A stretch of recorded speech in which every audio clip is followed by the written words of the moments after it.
నగేష్ బాబు గారు sir. B Venkata Nagesh Babu 2009 police officer. Yes sir. Sir ఈ మిగతా అన్ని ప్రాంతాల్లో పనిచేయడం లా అంటారు వేరు, గుంతకల్ లాంటి హెవీ జంక్షన్లో పనిచేయడం అనేది ఒక పెద్ద టాస్క్ ఇది. ఎస్. ఎందుకంటే మీకు చెప్తాను ఇందాక అనుకున్నట్లుగా అన్ని రాష్ట్రాలు వస్తుంటాయి, క్రిమినల్స్ వస్తుంటారు, దాదాపు 90 ట్రైన్లు అంటే లక్షల మంది రోజు వెళ్తుంటారు వస్తుంటారు. ఇక్కడ క్రైమ్ నేచర్ ఏ విధంగా ఉంటుంది, ఇక్కడ అఫెండర్లు రకరకాల అఫెండర్లు చూస్తుంటారు, మిగతా వాళ్ళు వేరు, ఇక్కడ ఇంటర్ స్టేట్ గ్యాంగ్ ఉంటుంది, అదర్ స్టేట్ గ్యాంగ్ ఉంటుంది, రెండు మిక్స్డ్ గ్యాంగ్ ఉంటాయి. అన్నిటికన్నా ఇంపార్టెంట్ వీళ్ళు ఒక ట్రైన్ పాస్ అవుతున్నప్పుడు ఆ ట్రైన్ ఆపడానికి ఒక ట్రాక్కి మధ్యలో గ్యాప్లో కాయిన్ పెడతారని తెలుస్తుంది. ఆ కాయిన్ పెట్టితే ట్రైన్ ఎందుకు ఆగుతుంది, అటువంటి వాళ్ళని పట్టుకోవడానికి మీరేం చేస్తారు? పక్క రాష్ట్రాలకు వెళ్తున్నప్పుడు అక్కడ ఎదురైన టాస్క్కి ఛాలెంజ్ ఏంటి? ఈ ప్రశ్నకు సమాధానం చెప్పే ముందు బి వెంకట నగేష్ బాబు గారు బై ఛాన్సా బై చాయిస్ యూనిఫామ్ వేసుకోవడానికి? బై చాయిసే సార్. ఆ చాయిస్తో పాటు మీ కుటుంబ నేపథ్యం అసలు చెప్పండి. Yes sir. మా కుటుంబ నేపథ్యము మా ఫాదర్ అండ్ మదర్ ఇద్దరు కూడా కర్నూలులో నివాసులే. వాళ్ళకి 4 పిల్లలు, అందులో మా సిస్టర్ ఎల్డర్ మాకు అందరికంటే. తర్వాత 3 బ్రదర్స్ ఉన్నాం మేము. మా 3 బ్రదర్స్లో మా ఎల్డర్ బ్రదర్ వచ్చేసి ఇప్పుడు పోలీస్ డిపార్ట్మెంట్లో కానిస్టేబుల్గా పనిచేస్తున్నాడు. అవునా? ఎస్. ఎక్కడ? తెలంగాణలో పనిచేస్తాడు. ఏం పేరు? వెంకట నాగరాజు. వెంకట్ నాగరాజు కానిస్టేబుల్గా పనిచేస్తున్నాడు. తెలంగాణ ఎక్కడ? తెలంగాణ సిపిఎల్స్లో పనిచేస్తాడు, సిటీ పోలీస్ లైన్లో పనిచేస్తున్నాడు. పోలీస్ ఫ్యామిలీ మీరు? మా అన్న ఫస్ట్ పోలీస్ డిపార్ట్మెంట్లో రావడం జరిగింది. నెక్స్ట్ నేను అప్పుడు బీఎస్సీ బీఈడీ కంప్లీట్ చేశాను. చేసిన తర్వాత నెక్స్ట్ వెంటనే ఎస్ఐ జాబ్స్ ఇవన్నీ పడడం వల్ల మా అన్న ప్రోత్సాహంతో ఈ డిపార్ట్మెంట్లోకి. నాన్నగారు డ్రైవర్గా ఉన్నారు అండ్ రియల్ ఎస్టేట్ బిజినెస్ చేస్తారు. ఎక్కడ? కర్నూలు టౌన్. అంటే పోలీస్ చాయిస్ ఎందుకు తీసుకున్నారు మీరు? బీఈడీ అంటే టీచర్ అవ్వకుండా? Sir absolutely. అంటే చాయిస్లో సర్వీస్ ఓరియంటెడ్ ఒకటి సార్, రెండోది జాబ్ ఆపర్చునిటీస్లో ఫ్రెష్గా నోటిఫికేషన్స్ రావడం ఇవన్నీ కూడా అప్పటికప్పుడు ఇంకా అలా వచ్చింది. ప్లస్ రెండోది మంచి అవకాశం ఉంటుంది. ఆల్రెడీ మా అన్న సర్వీస్ చేస్తున్నాడు, గ్రేహౌన్స్లో పనిచేస్తాడు.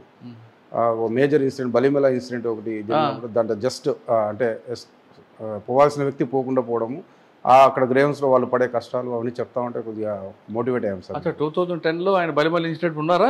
లేదు సార్, అంటే ఇంకో బ్యాచ్ ఉంది, బిహైండ్ బ్యాచ్లో ఉన్నాడు అనమాట. ఓకే. అప్పుడు అవన్నీ చెప్తా ఉంటే కొద్దిగా అనిపించింది ఛాలెంజింగ్ టాస్క్ ఇవన్నీ కూడా. అంటే మీ అన్నయ్య మీకు role model? Yes, he is my role model sir. He is my role model and he is my mentor, best mentor అంతే. Okay sir. డిపార్ట్మెంట్కి వచ్చారు. ఎస్. 2009 yes right. ట్రైనింగ్ అయిన తర్వాత ఫస్ట్ పోస్టింగ్ ఎక్కడండి? పుట్టపర్తి అర్బన్లో ఇచ్చారు సార్ నాకు పిఎస్ఐగా. అప్పుడు షానవాజ్ కాసిం సార్ ఎస్పీ గారుగా ఉన్నారు. సార్ దగ్గర రిపోర్ట్ చేశాను మేము. మాకు పుట్టపర్తి అర్బన్ స్వామి సన్నిధులు ఇచ్చారు. అక్కడ మేము 6 months చేశాను అక్కడ పిఎస్ఐగా. తర్వాత వెంటనే పుట్టపర్తి రూరల్ పక్కనే మాకు ఎస్హెచ్ఓ పోస్ట్ ఇచ్చారు నాకు అక్కడ. నేను అక్కడ 2.5 years పనిచేస్తాను అక్కడ. సార్ 2.5 సంవత్సరాల్లో పుట్టపర్తిలో మెయిన్ ఛాలెంజ్ ఏంటండి? అక్కడ బాబా గారు, అక్కడ దేశ విదేశాల భక్తులు వస్తుంటారు. చిన్న ఇన్సిడెంట్ జరిగిందంటే దేశం మొత్తం, ప్రపంచం మొత్తం కూడా బ్యాడ్ నేమ్ వస్తుంది.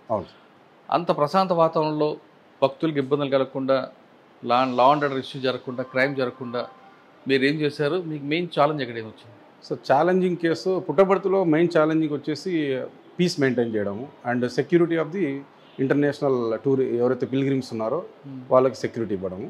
అక్కడ మేము పనిచేసిన పీరియడ్లో పెద్దగా ఏం రాలేదు సార్. అంత లా అండ్ ఆర్డర్ ప్రాబ్లం ఏది లేదా సేఫ్టీ ఇష్యూస్ ఏం రాలేదు. పుట్టపర్తి రూరల్లో పనిచేసేటప్పుడు మాత్రం రూరల్ లిమిట్స్ ఐడియాలజీ అంతా డిఫరెంట్గా ఉంది వెన్ కంపేర్ టు అర్బన్. అక్కడంతా గతంలో ఒక మావోయిజం అవంతా ఉన్న ఏరియాలు అవన్నీ కూడా. అలాంటి సిచ్యువేషన్స్ కూడా బాగా టఫ్గా చేయాల్సి వచ్చింది.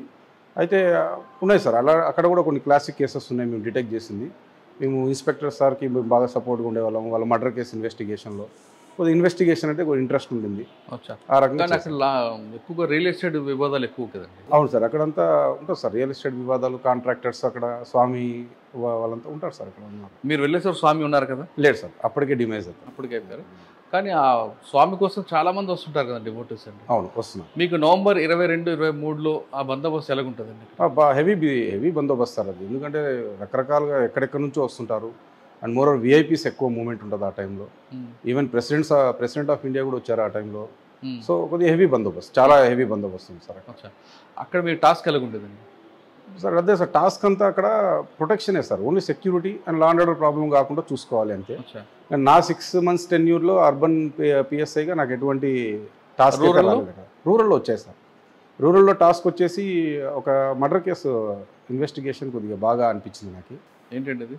సార్ ఒక హస్బెండ్ని ఒక సొంత వైఫే కాంట్రాక్ట్ మర్డర్ చేపించింది. ఎందుకో? సమ్ అఫైర్, ఇల్లీగల్ అఫైర్ ఉంది. అంటే ఆ కేసుని మేము ఎందుకు స్పెషల్గా తీసుకున్నాం అంటే జస్ట్ స్పాన్ ఆఫ్ 6 అవర్స్లో ముద్దాయిని పట్టుకున్నాం. అంటే అర్ధరాత్రి అంటే 10:30 ఆ టైంలో మాకు ఫోన్ వచ్చింది. మేము సీన్కి రీచ్ చేసరికి 11:30 అయింది. ఆ 11:30 నుంచి మార్నింగ్ 6 లోపు ఆ కేసుని మేము ఛేదించేస్తాము. అంటే బిగ్ లీడ్ ఎక్కడ వచ్చింది? లీడ్ ఎక్కడ వచ్చిందంటే ఎక్కడైతే ఆ వైఫ్ డెడ్ బాడీ దగ్గర ఏడ్చే క్రమం కొద్దిగా డిఫరెంట్గా అనిపించింది. అండ్ మోర్ ఓవర్ ఇన్పుట్స్ అప్పుడే విలేజ్లో డిఫరెంట్గా వస్తూ ఉంటాయి. ఎవరు చేయించుండొచ్చు అనేది ఫస్ట్ పేరు ఆమెదే ఎక్కువ రివీల్ అయిందనమాట. ఈమె ఇక్కడ ఉంది, మరి డెడ్ బాడీ దగ్గర ఏడ్చే విధానం కొద్దిగా డిఫరెంట్గా అనిపిస్తూ ఉంది అనేది కొద్దిగా మేము ఆమెను అక్కడే సీన్లో ఉండి స్ట్రెస్ చేసాము. అండ్ మోర్ ఓవర్ డాగ్స్ వస్తాయి, మీ పని అయిపోతుందని కొంచెం చెప్పడం వల్ల ఆమె ఫంక్ అయిపోయి చెప్పేసింది విషయం. కానీ కాంట్రాక్ట్ మర్డర్ ఎక్కడ చేయించింది, ధర్మవరం రూరల్లో గొట్లూరు అనే విలేజ్ ఉంటుంది. ఆ విలేజ్లో ఉన్న వ్యక్తులకి కాంట్రాక్ట్ ఇచ్చినారు.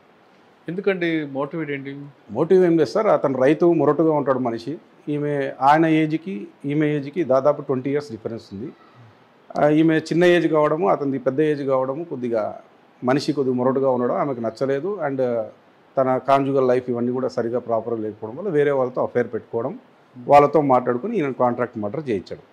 పిల్లలు ఉన్నారు ఆమెకి? లేదు సార్, అప్పటికి లేరు. ఇంకా కాదండి, ఒకవేళ సెక్సువల్ ఇష్యూ వచ్చినప్పుడు ఆయన డైవర్స్ ఇవ్వచ్చు కదా, చంపడం ఎందుకు? సాధించింది అందులో ప్రాపర్టీ ఉంటుంది. అండ్ మోర్ ఓవర్ ఎవరికి అనుమానం రాదు, ఎవరికి అనుమానం, పొలాల్లో ఎక్కడో చంపేస్తే ఎవరో చంపినారు అనుకుంటారు అన్నట్టుగా ఆమె సీన్ క్రియేట్ చేయాలని చూసింది. కానీ అది సక్సెస్ కాదు. కానీ జైలుకి పోయి ఉంటుంది కదా? 100% జైలు పోయారు, అందరినీ పంపించేస్తారు. కన్విక్షన్ వచ్చిందా? లేదు, దాంట్లో కన్విక్షన్ అంటే ఇంకా కాంజుగల్ మ్యారిటల్ లైఫ్స్. ఓకే, తర్వాత ఎక్కడికి వచ్చారండి సార్? నెక్స్ట్ పుట్టపర్తి రూరల్ తర్వాత నేను నేరు ఎస్బీలో పనిచేస్తాను, అనంతపూర్ డిస్ట్రిక్ట్ ఎస్బీలో. 2014 ఎలక్షన్ సెల్లో ఉండండి పనిచేశాను. సో ఎలక్షన్ సెల్ అంతా అప్పుడు డిఎస్పీ గంగయ్య సార్ దగ్గర వీళ్ళందరి దగ్గర పనిచేశాను. అప్పుడు మాకు సెంథిల్ కుమార్ సార్ ఐపీఎస్ గారు ఎస్పీగా ఉన్నారనమాట. సార్ దగ్గర పనిచేయడం జరిగింది. అది అలా జరిగిపోయింది సార్. 2014 అంతా అక్కడ అయిపోయింది. After election next posting Guntakal 1 టౌన్లో వచ్చింది. గుంతకల్ 1 టౌన్లో దగ్గర 3 years పనిచేస్తాను ఇక్కడ ఎస్హెచ్ఓగా. నేనే ఎస్ఐఏ ఎస్హెచ్ఓ అక్కడ. అక్కడ కొన్ని మంచి క్లాసిక్ కేసెస్ చెప్పండి. రిగార్డింగ్ సేమ్ కాంట్రాక్ట్ మర్డరే. సొంత బిడ్డ తల్లిని చంపించడం, అది ఉమెన్ మిస్సింగ్గా మళ్ళీ ఆమెనే వచ్చి కంప్లైంట్ ఇచ్చింది. స్టేషన్కి కంప్లైంట్ ఇవ్వడం, బిడ్డనే వచ్చి కంప్లైంట్ ఇస్తుంది మా అమ్మ కనిపించట్లేదని. తీరా ఆరా తీస్తే అమ్మని సొంత తల్లిని కాంట్రాక్ట్ మర్డర్ చేసి చంపించడం, ఆ శవాన్ని ఇక్కడ గుమ్మనూరు పొలాల్లో పూడ్చడం. దానికి సంబంధించిన లీడ్ మేము ఇన్వెస్టిగేషన్లో చేసుకుంటూ పోతే అది మర్డర్ కేసుగా డిటెక్ట్ కావడం, ఆ బాడీని బయటికి ఎగ్జిబిషన్ చేయించడం, ఆ తర్వాత ఆ ముద్దాయిలందరూ పట్టుకున్నాక వీళ్ళందరికీ కన్విక్షన్ పడింది సార్. 14 సంవత్సరాలు జైలు శిక్ష పడింది, ఇంక్లూడింగ్ కూతురు. ఇది కొద్దిగా మాకు సాటిస్ఫై అయిన కేసు ఇది. ఎందుకంటే ఆమె తల్లిని చంపాలని property sir, main property. 2 daughters ఉన్నారు. 2 daughtersలో ఈ ఎల్డర్ డాటర్ ఎవరినో ఇష్టపడి పెళ్లి చేసుకుంది. యంగర్ డాటర్ వాళ్ళమ్మ చూపించిన మ్యారేజ్ చేయించుకుంది కాబట్టి ఈ రకంగా చేసుకున్నారు. ప్రాపర్టీ విషయంలో చిన్న బిడ్డకి వెళ్ళి ఎక్కువ అమ్మ ప్రేమ చూపిస్తుంది కాబట్టి పెద్ద బిడ్డ హట్ అయిపోయి కాంట్రాక్ట్ మర్డర్ చేయించింది. ఓకే, ఇంకేమన్నాడు గుంతకల్లో అండి? సార్ గుంతకల్లో తర్వాత ప్రాపర్టీ కేసెస్ మేము ఎక్కువగా దొంగతనాలు ఎక్కువ జరుగుతాయి ఇక్కడ. ఇళ్లలో దూరి దొంగతనాలు జరిగిన కేసెస్ని బాగా డిటెక్ట్ చేస్తాము. అప్పుడు కురుబ నాగరాజ్ అని ఒక నోటోరియస్ హ్యాబిచువల్ అఫెండర్, వాడు ఇళ్లలో దూరేది. వాడి దగ్గర 80 తులాలు రికవరీ చేస్తాను నేను. తాడేపల్లిగూడెం దగ్గర ఆంధ్రాకి వెళ్ళి అక్కడ రికవరీ చేసుకొని వచ్చాను. సో ఇలాంటి కేసెస్ ఉన్నాయి సార్.